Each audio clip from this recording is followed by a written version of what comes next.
Hello, hi. This is Aru's Kitchen. Welcome to our channel, World Famous Kitchen Food. ఈ రోజు మనం చాలా టేస్టీగా ఉండేటువంటి రెసిపీని అయితే మనం ప్రిపేర్ చేసుకోబోతున్నాం. సిమ్లా మిర్చి విత్ పొటాటో విత్ టమాటో ఈ కాంబినేషన్లో అయితే చాలా టేస్టీగా ఉంటుంది. ఈ టేస్టీగా ఉండేటివి కర్రీని అయితే మనం ఎలా ప్రిపేర్ చేసుకోవాలో ఇప్పుడైతే మనం తెలుసుకుందాం. అంతకన్నా ముందు మా ఛానల్ని కనుక ఎవరైనా కొత్తగా చూసినట్లయితే తప్పకుండా మా ఛానల్ని అయితే లైక్ చేయండి, షేర్ చేయండి, అలాగే సబ్స్క్రైబ్ చేసుకోవడం మాత్రం అస్సలు మర్చిపోవద్దు. ఎందుకంటే ఇలాంటి మరెన్నో రెసిపీస్ కూడా మీకు నోటిఫికేషన్గా రావాలంటే తప్పకుండా పక్కనే ఉన్నటువంటి గంట సింబల్ని అయితే యాక్టివేట్ చేయండి. దీనికోసం మనం ముందుగా పొటాటోస్ అనేటివి నేను 500 గ్రామ్స్ వరకు అయితే తీసుకున్నాను. 500 గ్రామ్స్ పొటాటోస్ని మీరు తీసుకొని పైన ఉన్నటువంటి చెక్కునైతే పూర్తిగా తీసేయండి. ఇలా తీసేసి ఇలా మనం మీడియం సైజులో చిన్న చిన్న ముక్కలుగా కట్ చేసుకోవాలి. మరీ చిన్నగా అవసరం ఏమీ లేదు. ఇలా మీరు కట్ చేసుకొని పక్కన పెట్టేసుకోండి. 500 పొటాటోస్ గ్రామ్స్ తీసుకున్న తర్వాత 250 గ్రామ్స్ వరకు సిమ్లా మిర్చిని అయితే తీసుకున్నాను. ఇలా సిమ్లా మిర్చిని కూడా మీరు శుభ్రంగా నీట్గా కడుక్కొని తర్వాత వాష్ చేసుకున్న తర్వాత ఇలా మనం మీడియం సైజులో పీసెస్గా కట్ చేసుకొని పక్కన పెట్టేసుకోవాలి. ఇలా మనం కట్ చేసుకొని పక్కన పెట్టుకున్నటువంటి పొటాటోస్ని అయితే తీసుకొని మనం ఫ్రై చేసుకోవాలి. మనం ఫ్రై చేసుకునే టైంలో మనకు ఎక్కువ టైమే పడుతుంది కాబట్టి నిదానంగానే ఫ్రై చేసుకోండి. మనకు ఈ పొటాటోస్ అనేటివి మనకు బ్రౌన్ కలర్ వచ్చే వరకు ఫ్రై చేసుకోవాలి. నేను ఇందులో సాల్ట్ వేయడం మర్చిపోయాను. కాస్త సాల్ట్ అనేది వేసుకోండి, మరీ ఎక్కువగా అవసరం లేదు. లైట్గా వేసుకుంటే సరిపోతుంది. ఎందుకంటే మనం కర్రీలో కూడా వేస్తాం కాబట్టి కొద్దిగా సాల్ట్ అనేది మనం ఇలా ఫ్రై చేస్తున్నప్పుడే అలా చిటికెడు వేసుకుంటే సరిపోతుంది. ఆ తర్వాత మనం ఈ సిమ్లా మిర్చిని కూడా కాస్త ఫ్రై చేసుకోవాలి. ఆ తర్వాత మనం ఒక పెద్ద ఆనియన్ని తీసుకొని ఇలా ఆనియన్స్ని కూడా పెద్ద పీసెస్గానే కట్ చేసుకొని పక్కన పెట్టేసుకొని ఇలా వీటిని కూడా మనం ఫ్రై చేసుకోవాలి. ఇలా మనం మూడింటిని ఫ్రై చేసుకొని పక్కన పెట్టేసుకొని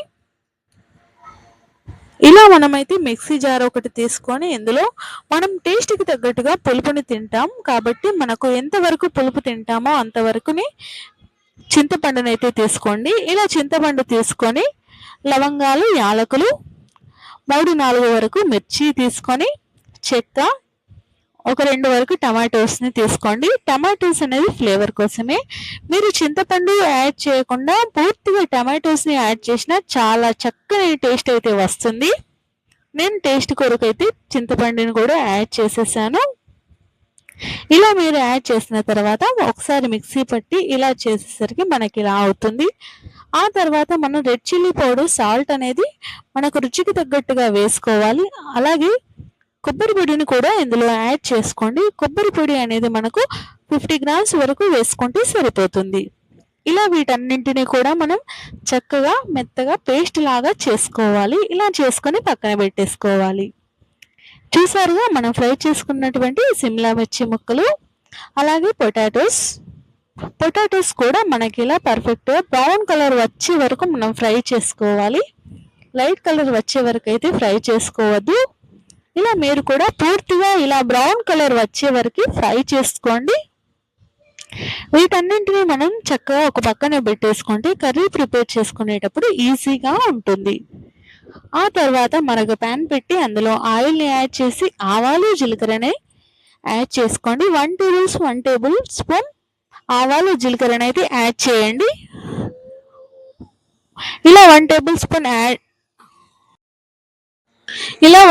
స్పూన్ వరకు అయితే మనకు పసుపుని కూడా యాడ్ చేసుకోండి. ఇలా పసుపుని కూడా మీరు యాడ్ చేసుకున్న తర్వాత మనం మిక్సీ జార్లో వేసుకున్నటువంటి పూర్తి పేస్ట్ని అయితే మనం ఇందులో వేసుకోవాలి.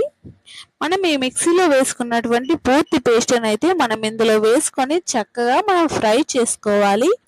ఎందుకంటే మనం వీటిలో ఈ పేస్టులో ఉన్నటువంటి పచ్చిదనం అనేది పూర్తిగా పోయేంత వరకు మనం ఫ్రై చేసుకోవాలి. అలాగే చివర్లో మిక్సీ జార్లో కాస్త వాటర్ని కూడా యాడ్ చేసి పూర్తిగా ఇందులో వేసేసుకోవాలి.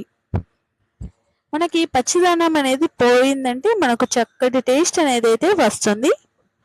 చూసారుగా ఎలా ఉందో. ఇలా మీరు కూడా ఫ్రై చేస్తూ ఉండండి.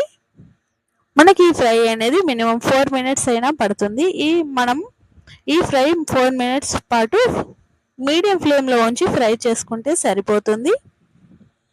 మనం already salt, red chilli powder అన్నీ వేసాం కాబట్టి మనకు చక్కగా ఫ్రై అయిపోతే సరిపోతుంది.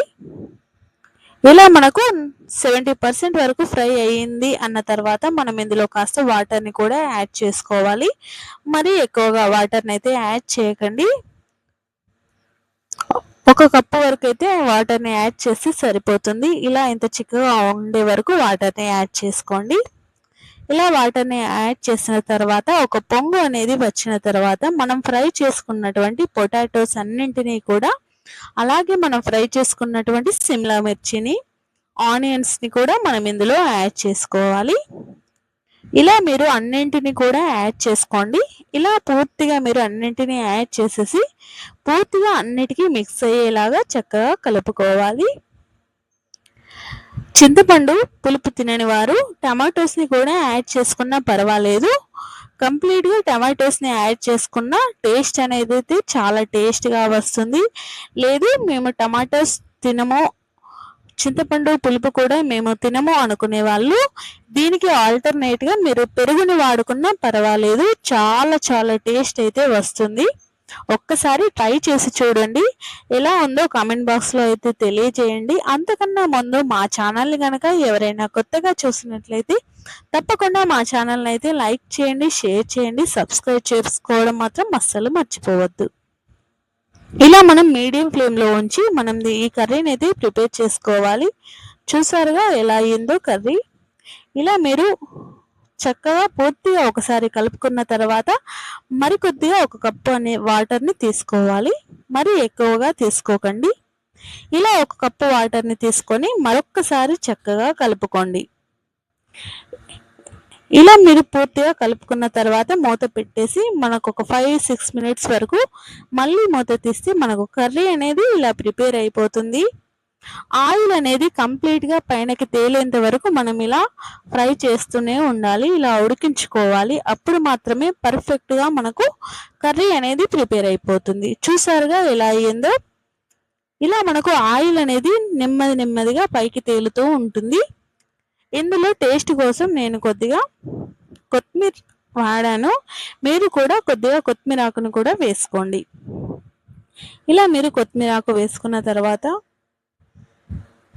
ఇలా మీకు ఆయిల్ అనేది పైనకు తేలేంత వరకు అయితే ఫ్రై చేస్తూ ఉండండి. ఇలా మీకు ఆయిల్ అనేది పైనకు తేలిన తర్వాత కూడా మనము 3 or 4 మినిట్స్ పాటు మనం ఇంకా ఫ్రై చేస్తూనే ఉండాలి. ఆ తర్వాత మనం రుచికి తగ్గట్టుగా సాల్ట్ అనేది, రెడ్ చిల్లీ పౌడర్ అనేది ఉందో లేదో మరొక్కసారి చెక్ చేసుకోవాలి. ఇలా చెక్ చేసుకొని మనకు కంప్లీట్గా అన్ని ఫ్లేవర్స్ కరెక్ట్గా ఉన్నాయో లేదో చెక్ చేసుకున్న తర్వాత మనం స్టవ్ ఆఫ్ చేసుకొని కర్రీని సర్వ్ చేసుకుంటే సరిపోతుంది. ఇక మనకు కర్రీ అనేది ప్రిపేర్ అయిపోయినట్టే. చూసారుగా ఎలా ఉందో. చూస్తేనే నోరూరిపోయేటువంటి ఈ రెసిపీని తప్పకుండా మీరు కూడా ట్రై చేయండి. ఇక మనం సర్వ్ చేసుకునే దానికంటే 1 మినిట్ ముందు ఇలా మార్వాడి మేతిని అయితే వేసుకోండి. ఇలా మార్వాడి మేతిని వేసుకొని ఒకసారి ఇలా చక్కగా కలుపుకొని ఒక 1/2 మినిట్ వరకు ఇలా మనం ఉంచితే సరిపోతుంది. ఎక్కువసేపు మనం ఉంచాల్సిన అవసరం ఏమీ లేదు. ఇలా మనం చివర్లో మార్వాడి మేతిని వేసుకుంటే గనక ఆ టేస్ట్ అనేది చాలా చాలా అంత టేస్ట్గా ఉంటుంది. ఇంకెందుకు ఆలస్యం, ఇంత రుచికరమైనటువంటి ఈ రెసిపీని వెంటనే మీరు ప్రిపేర్ చేసుకొని ఎలా ఉందో కామెంట్ బాక్స్లో అయితే తప్పకుండా కామెంట్ చేయండి. మా వీడియోని మీరు పూర్తిగా చూసినందుకు ధన్యవాదాలు. చూసారుగా ఎలా ఉందో. ఈ కర్రీ చపాతీలోనికి, పూరీలోనికి అయితే ఇంకాస్త టేస్ట్గా ఉంటుంది. పూరీలోకి తింటే మాత్రం చాలా చాలా టేస్టీగా ఉంటుంది. రొటీన్గా కాకుండా ఇలా ఒకసారి పూరీలోకి ఈ కర్రీని మీరు ప్రిపేర్ చేసుకోండి. చాలా టేస్టీగా అయితే ఉంటుంది. మా వీడియోనైతే మీకు నచ్చితే తప్పకుండా అయితే లైక్ చేయడం మాత్రం అస్సలు మర్చిపోవద్దు. Thank you for watching. మా వీడియో పూర్తిగా చూసినందుకు